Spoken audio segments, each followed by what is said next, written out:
Another indication of the death and dying process is the eye gaze. Where are people looking? Or does it look like they're looking at someone or watching someone that's not there? This is a common experience, a common occurrence at end of life. You will see the person that is dying looking at different places. They may stare off into the distance. You may be looking at them and they look like they're actually, their focus is through you, like they're looking through you or behind you. They may spend quite a bit of time of looking at the space next to them as if someone is standing next to them. They may spend a lot of time looking at the end of the bed as if someone's standing at the end of the bed. They may also spend some time with their eyes closed, and you can see a lot of eye movement, like they're looking around the room with their eyes closed, but like they're looking at something, they're seeing something in there. And then it does change as the person is moving through this transition, this process, and getting closer to death.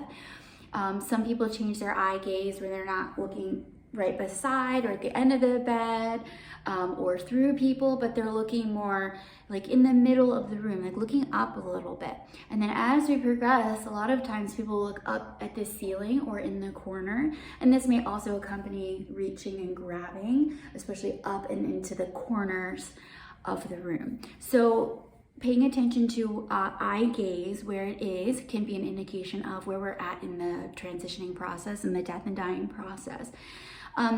It's not helpful to be dismissive really at any time of life when someone's going through something. So this is definitely a process, right? Death and dying is a process. And that's why doulas are called doulas, death doulas, just at birth. Birth is a process, it's work. There's labor involved to bring life into the world. Same thing for people who are leaving when they're dying of a disease process. There's work involved, there's labor involved, right? So it's a process. As we're moving through this process, we have these changes with our eye gaze and the level that we're looking. But it's always important when somebody's going through this difficult process not to be dismissive. So it's not helpful to say, oh, they don't know what's going on, there's something wrong in their head, they're not functioning well mentally. Instead, ask them. You can ask them what they're looking at, right? So don't dismiss the process. Again, for them and for you, it helps with the processing of what is happening, to be curious and ask questions about what's happening. Ask them, oh, it looks like you're looking at someone. Is someone there? Who are you looking at? And what do you see? If you're asked these things and they want to talk about it, they will talk about it. If they don't want to talk about it, they won't talk about it. So don't be dismissive. Be curious when you're working with someone through the end of life process. I hope that helps. Thanks for watching.